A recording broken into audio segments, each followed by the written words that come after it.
अस्सलाम वालेकुम नाजरीन। ड्रामा सीरियल कैसी तेरी खुद गर्जी में शमशेर महक को पा के भी अधूरा रह जाता है। शमशेर अपने बाबा की बिगड़ी हुई औलाद है। मुकम्मल कहानी में आप लोग देखेंगे कि शमशेर महक को पहली दफ़ा देखने के बाद ही इसका दीवाना हो जाता है।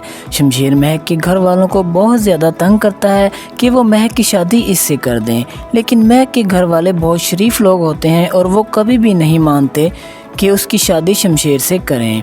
शमशेर महक से शादी करने के लिए पागल सा हो जाता है और इसके घर वालों को बहुत ज़्यादा जलील करता है। वो महक के पीछे हाथ धोकर पड़ जाता है और हर जगह महक का पीछा करता रहता है। महक के साथ वक्त भी गुजारता है कि उसे उससे मोहब्बत हो जाए, लेकिन महक को बिल्कुल भी इसे पसंद नहीं होती। महक के घर वाले शमशेर से तंग आकर ये फैसला करते हैं कि इसकी शादी एहसन से ही कर देते हैं और शमशेर खुद ही इसका पीछा छोड़ जाएगा।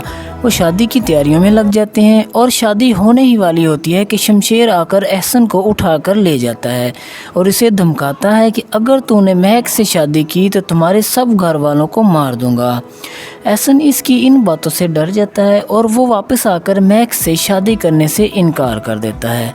एहसन के इस फैसले से महक के घर वाले बहुत ज़्यादा परेशान होते हैं और महक भी बहुत ज़्यादा रोती है और कहती है कि इससे बेहतर था कि मैं पैदा ही ना होती, मेरी वजह से आप सब की ज़िंदगी भी मुश्किल बनी हुई है। महक के बाबा इसे बहुत ज़्यादा समझाते हैं और कहते हैं कि बेटा आप परेशान ना हो, हम ये जगह ही छोड़कर चले जाएंगे। उधर शमशेर का जुनून भी बहुत ज़्यादा बढ़ जाता है और शमशेर के घर वाले भी इसे बहुत ज़्यादा समझाते हैं कि वो हमारे बराबर के लोग नहीं हैं, तुम ये पागलपन क्यों कर रहे हो, तुम्हें इससे अच्छी लड़की मिल जाएगी। लेकिन शमशेर किसी की भी बात नहीं सुनता और कहता है कि मैं सिर्फ़ और सिर्फ महक से ही शादी करूँगा, ख़्वाह मुझे इसके लिए घर ही क्यों ना छोड़ना पड़े। शमशेर की इन हरकतों और रोज़ रोज़ की लड़ाइयों से बाबा साहब भी बहुत ज़्यादा तंग आ जाते हैं और वो एक चाल चलते हैं और इस दफ़ा शमशेर से कहते हैं कि मैं तुम्हारी शादी महक से करने के लिए तैयार हूँ।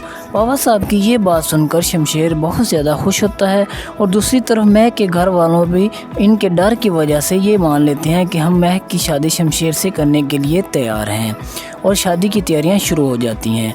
महक भी शादी से खुश नहीं होती, लेकिन वो अपने बाबा लोगों की वजह से शादी के लिए मान जाती है।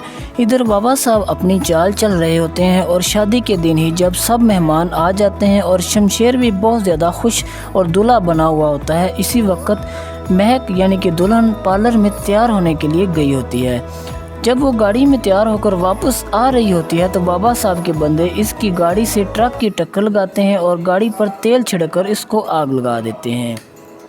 शमशेर को जब पता चलता है कि महक की गाड़ी का एक्सीडेंट हो गया है तो वो पागलों की तरह दौड़ता है और गाड़ी के पास पहुंच जाता है तो गाड़ी को आग लगी होती है और पुलिस एहलकार इसे बताते हैं कि गाड़ी में मौजूद तमाम लोग मर चुके हैं। शमशेर इस वक्त पागल सा हो जाता है और बहुत ज़्यादा चिल्लाता है, लेकिन हकीकत कुछ और ही होती है और ये सब कुछ बाबा जाब का किया होता है। बाद में वो महक के बाबा को मिलता है और इन्हें कहता है कि तुम अपनी बेटी को कहीं दूर शहर से बिल्कुल दूर ले जाओ और अब शमशेर के नज़दीक भी मत आने देना, और अगर अब वो शमशेर से मिली तो तुम लोगों को मैं ऐसा सबक सिखाऊंगा कि तुम लोग सारी ज़िंदगी याद रखोगे। महक के बाबा इसे बहुत दूर अपनी दोस्त के पास भेज देते हैं। बाबा साहब की गुंडागर्दी दिन ब दिन बढ़ती जाती है। इन गुंडागर्द ग्रुपों को रोकने के लिए वहाँ शहर में एक पुलिस मुलाजम को तैनात कर दिया जाता है जो कि इन सब मामलात को अच्छी तरीके से देखता है। इसकी नज़र अब दिलावर साहब के घर पर रहती है क्योंकि दिलावर साहब ने बहुत से गुंडे रखे होते हैं। शमशेर भी महक की मौत के बाद बहुत ज़्यादा बदल जाता है और वो हमेशा महक को ही ढूंढता रहता है। इसे कहीं से पता चलता है कि कहीं एक दरबार है जहाँ जो भी मन्नत मांगी जाए वो पूरी होती है। शमशेर इस दरबार पर जाता है। जैसे ही वो दरबार वाली जगह पर पहुंचता है वहाँ उसे अचानक ऐसा लगता है कि जैसे रिक्शे में इसने महक को देखा है। वो गाड़ी रिक्शे के पीछे लगा देता है। जब वो रिक्शा रोक कर देखता है तो वाकई महक इसके अंदर बैठी होती है। वो महक को देखकर बहुत ज़्यादा हैरान और परेशान हो जाता है और बहुत ज़्यादा खुश भी दिखाई देता है। वो महक का हाथ पकड़ लेता है और गाड़ी की तरफ चल देता है। महक इससे हाथ छुड़ाकर भाग जाती है और वो भी महक के पीछे भागने लगता है और महक के घर तक पहुंच जाता है। वो महक की बहुत ज़्यादा मिन्नतें करता है और इसे कहता है कि मैं वाकई तुमसे सच्ची मोहब्बत करता हूँ। महक को भी अब यकीन आ जाता है कि वाकई शमशेर मुझसे मोहब्बत करता है। شمشیر کو اپنے بابا کی سب حرکتوں کا پتہ چل جاتا ہے، لہذا وہ مہک کو گھر لے جاتا ہے اور اس کے ساتھ شادی کر لیتا ہے اور مہک بھی اس سے محبت کرنے لگتی ہے اور اس طرح وہ دونوں خوشی سے آپس میں رہنے لگتے ہیں۔ تو مزید ایسے ڈراماز کے بارے میں اپڈیٹ رہنے کے لیے ہمارے چینل کو لازمی سبسکرائب کر لیں۔ تو ملتے ہیں نیکسٹ ویڈیو میں، تب تک کے لیے اللہ حافظ۔